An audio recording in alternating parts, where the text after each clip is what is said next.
Welcome to Daily Meditation with Sangha Live.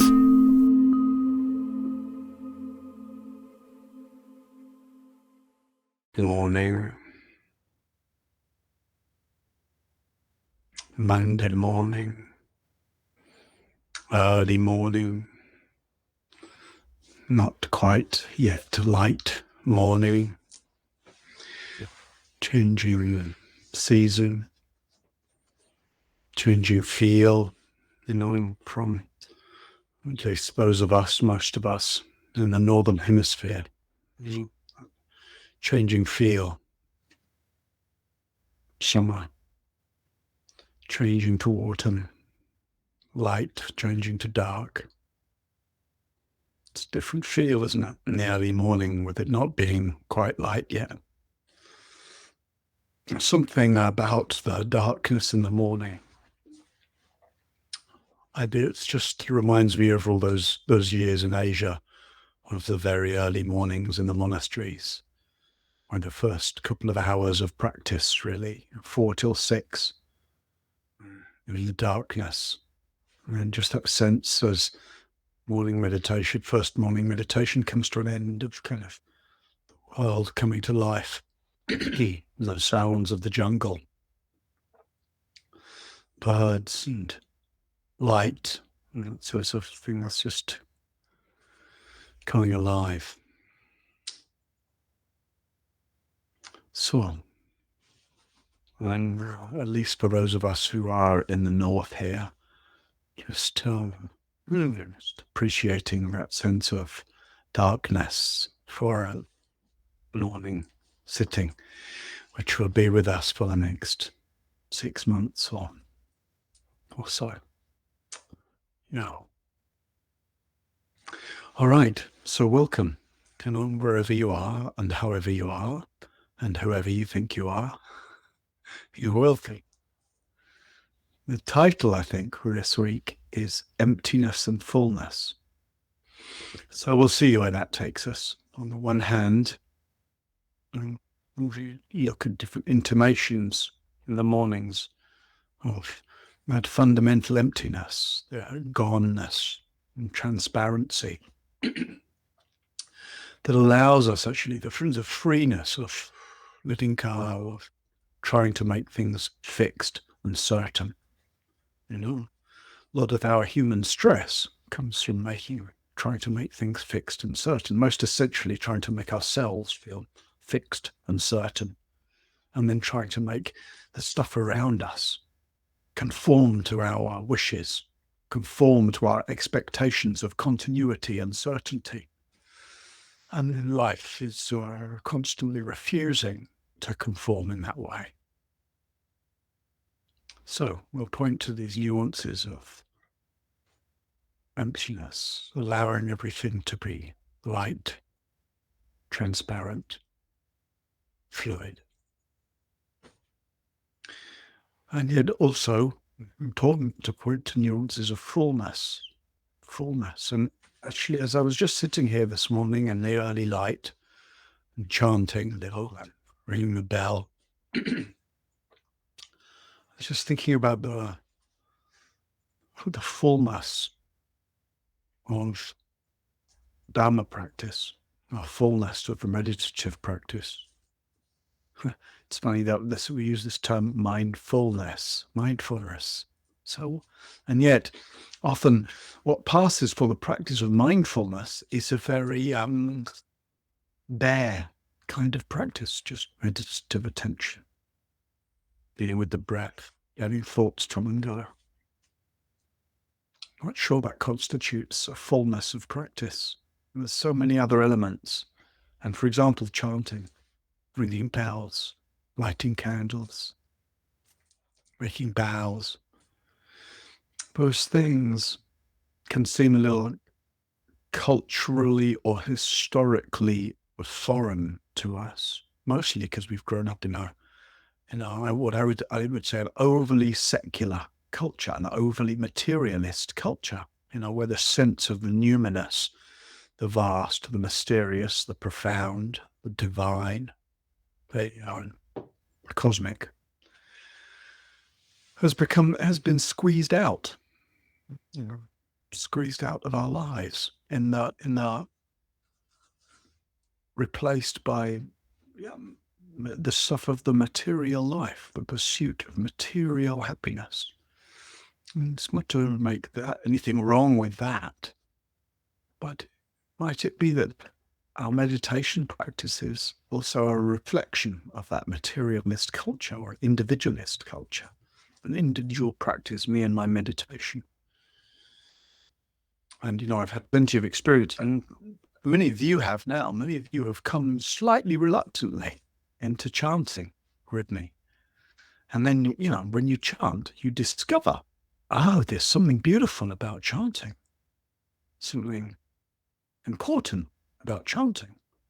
You can just sit there, okay? But chant for 10 minutes first.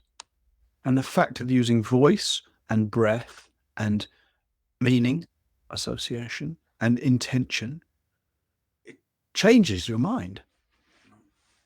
It's like, oh yeah, chanting isn't just some kind of culturally acquired ideas of saying some prayerful type words and then meditation. No, it actually shapes. It shapes our mind. It shapes our heart. It shapes our intention. And there's many other elements of that. Lighting a candle on a shrine. Well, why would we do that? Having a shrine at all. I'd be really interested. I don't know if we have that capacity. I won't get into it now, but I'd really be interested to know what proportion of those of you who are here now, a couple of hundred of you here, how many of you have a shrine? And if you, whether or not you do, if you do have an altar, a shrine, maybe it has a Buddha image on it, maybe it has a candle, maybe it doesn't have any imagery, but it's some sense of that you sit, here's where I sit to contemplate. If you do have an altar, how important does it seem to be? How much is it a part of your practice? How much does it seem like the bowing to the shrine, or the lighting a candle on the shrine, or the sense of offering my practice to that shrine or that altar? How much does that seem an integral part, as much as just the sitting down and being quiet? And if you don't have an altar or a shrine, why not? I don't mean that as a challenge, why not? But genuinely, why not? Presumably because it feels unnecessary, or it feels, or it feels sort of like, too Buddhist. I'm not really a Buddhist, I'm just into meditation, maybe. Or maybe we have the justification, the whole world, so the whole world is my altar, the whole world is my temple, forests are my temple. And, I would share that sentiment. And yet, something comes alive, a little focal point, something to offer, something to bow to. Well, if you don't, it's a popular view in sort of secular culture to not bow to anything or not bow to anyone. I don't bow to anything or anyone. And if I hear somebody say that, and it's said as some mark of great confidence and self-actualization, I don't bow to anything or anyone. Oh dear, what a tragedy. Something so beautiful, so relieving, bowing. Like, otherwise, it's all about me. And surely the whole process of meditation is actually learning to soften our self-centeredness, give up our self-obsessions, have a wider and a fuller and a freer sense of experience where me and my concerns really just aren't the most important thing.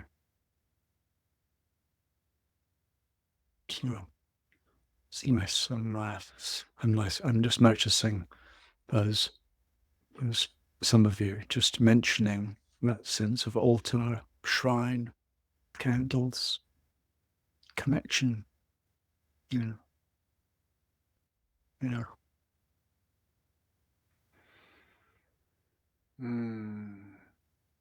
So I just just maybe there's some reflection, in that, just what we bring into our practice, and bringing in really a sense of the sacred, something we bow to, something to make offerings, Teth. That sense of offering is very fundamental in Dharma practice, just like the offering of dana. And sometimes that seems like it's off the side somewhere, as if that's just to do with the financial model of a retreat or a financial model of Sangha Live. It runs on dana rather than subscription or payment. But even by calling it dana and giving it a special name, maybe that's not so helpful. Maybe we should just think about offerings. Offerings. I mean, when we light a candle, it's like, oh, it's an offering. If we chant, it's an offering. What about if our whole practice, if we sit as if our practice is an offering, rather than something to get? Oh, what am I going to get from my practice this morning? Again, really worth thinking. How do I conceive of my Dharma practice as something I'm doing for me, for my peace, or for my well-being, or for my self-improvement, or for my insight? Of course, it's totally understandable to conceive in that way. But what if we were actually to orientate towards the fact of our practice rather than being an offering? We offer our breath, we offer our attention, offer our presence. I think there's something very wise, sane about that. But actually something very relieving, rather than practicing to get something. In the Zen tradition, talk about practicing with no gaining idea. So rather instead maybe practice in a spirit of offering. So I thought we might, having said all that, might do some chanting this morning. Time is already going past. Let's just chant the homage for a few minutes as we settle in. That's what I was chanting. We turned up. Namo tassa bhagavato arahato samma sambuddhassa. Basically means so by offering homage, Namo, in short, homage to Buddha, awakeness. So maybe George can just put the words in so that if you're not familiar with them, you can follow along, or anybody else that might know those words. Namo tassa bhagavato arahato samma sambuddhassa. And in the chanting, let's see if we'll just chant for 5 minutes or so on the way, and see if you can make the chant an offering. And the way to offer is with a lot of relaxation down through your throat and chest and belly, with a sense of gratitude. Gratitude has to be at the heart of offering. So we're just connecting for a moment to a sense of glad to be here. Glad that you made this commitment for this time. Glad to be together. Sort of good fortune of that.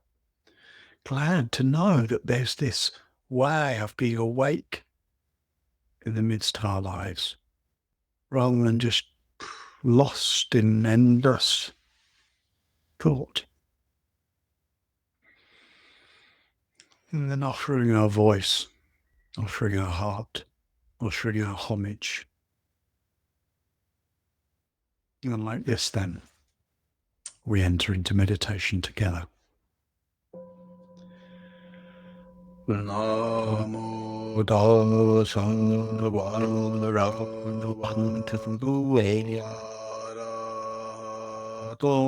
samma sambuddhassa. Namo tassa bhagavato arahato samma sambuddhassa.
Settling into your meditation seat.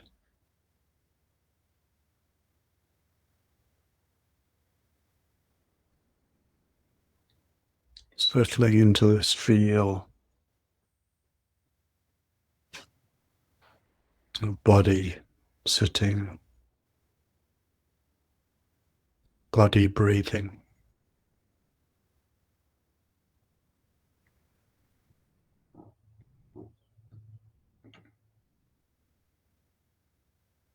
And that sense of offering you spoke about.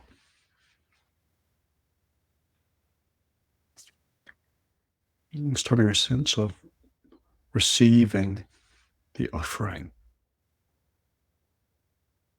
of life, of consciousness. offerings here and now, and the basic aliveness of body. In a way, with each in-breath, it's like we're receiving the offering of air, of oxygen, of prana, life.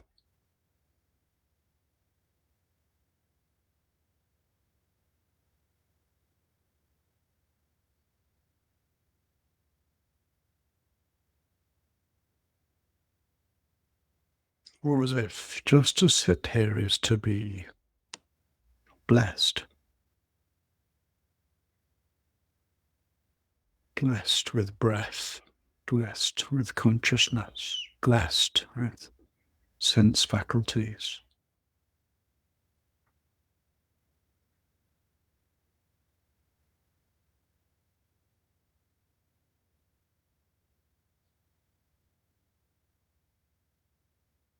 So we're just sitting for a few minutes and breathing, just being present. A sense of drinking in the offerings, of which you sit here as the beneficiary.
Receiving life's offerings, breath and consciousness, sound and sensations.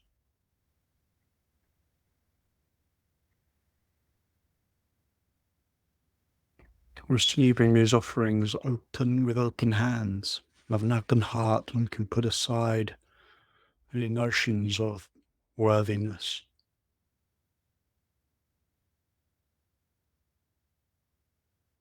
We're just allowing this moment to be a blessing.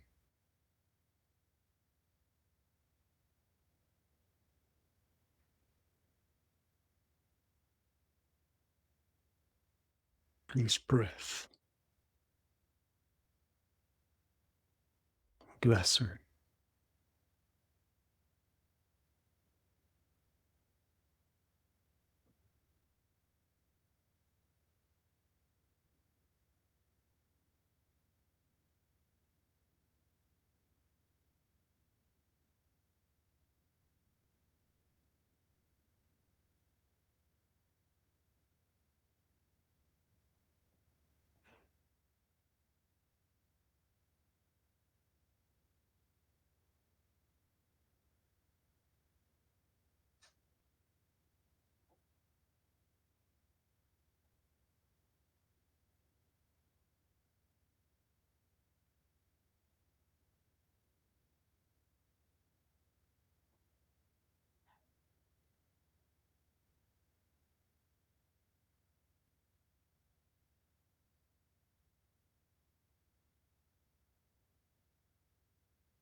To reflect on offerings and blessings in this way is to recognize our mind, the very field of our consciousness, as a blessing field of the everyday miracle of moment by moment experience, mysterious, inexplicable.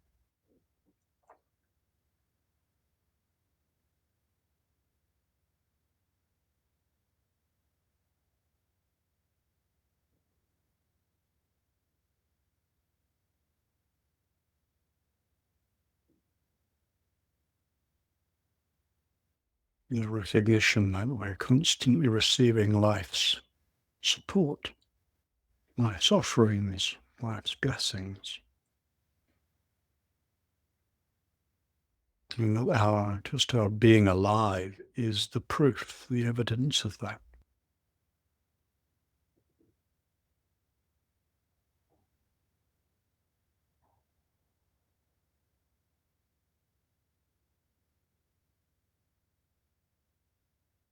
And in return then, it seems very natural to make of our practice, to make of our own life an offering.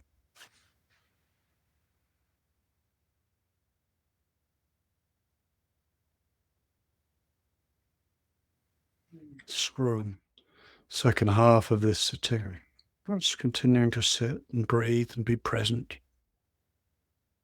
So you can just, in a simple way, make of this breath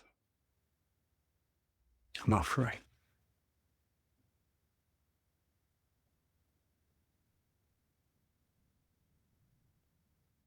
You make of your attention an offering.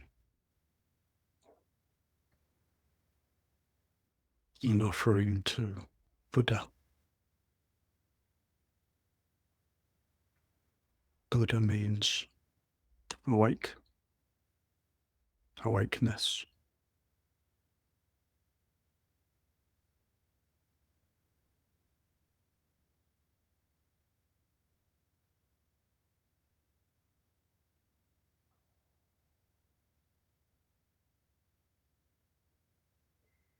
To make an offering of one's life is to wholeheartedly, in this moment, to give yourself to awakeness.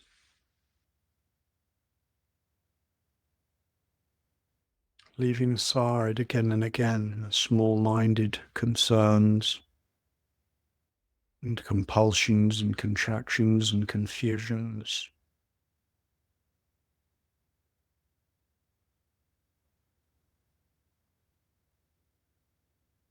Would everything be offered up into this great field of awakeness that is Buddha?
anywhere that your attention gets caught up, any little obsession or doubt, any fantasy or worry or regret, any commentary or analysis.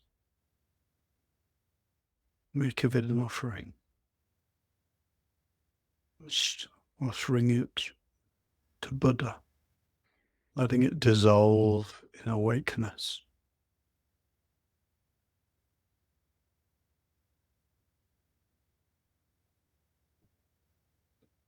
Like making offerings to a fire.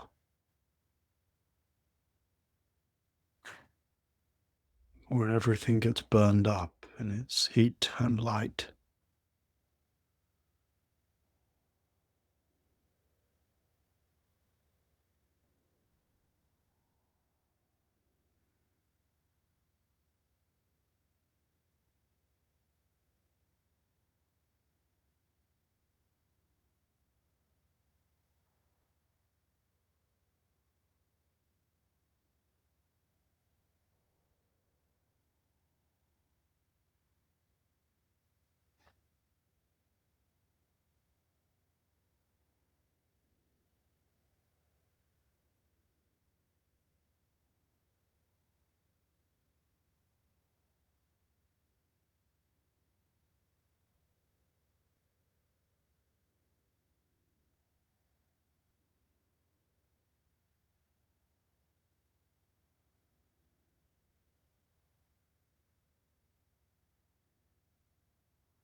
What's it like?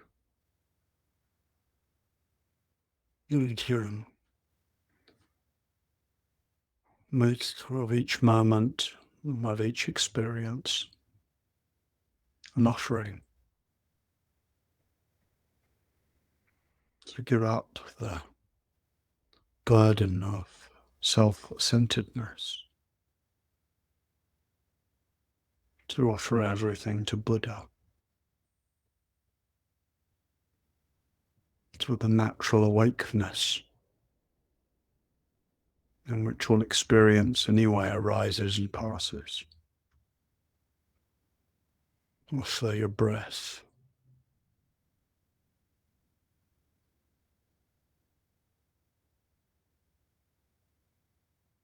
Offer up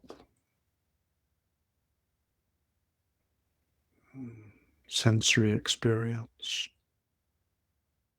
Offer up your thoughts.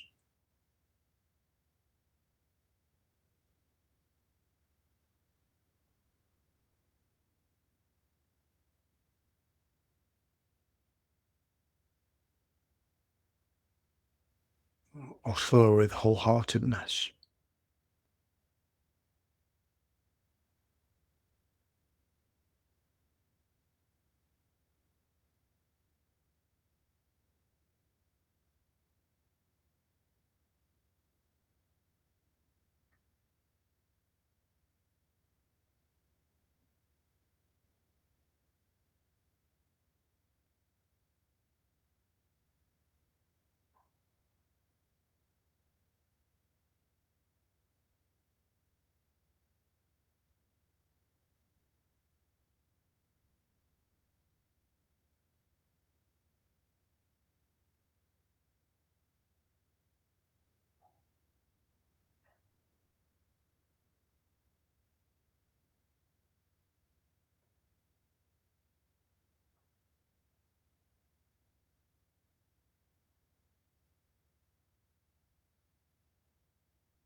May we recognize and rejoice in all the offerings with which life is constantly blessing us.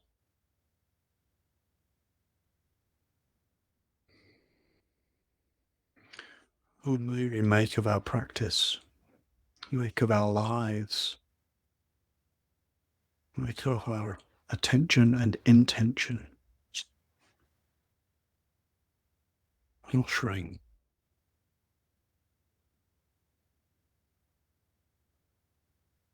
That our lives might be a source of blessing for others.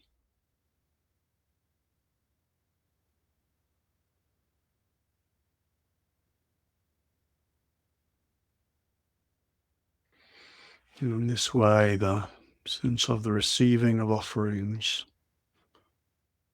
and the giving of offerings might replace our sense of getting, taking,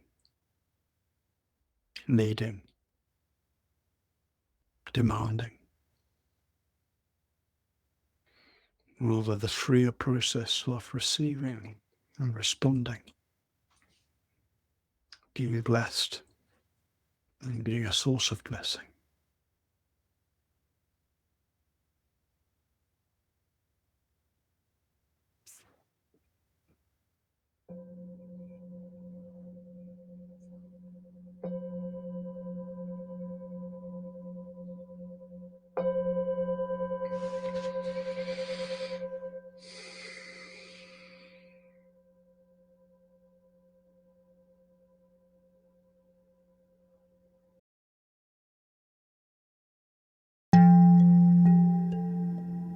Today's podcast is an offering to you from our archive of freely available live daily classes.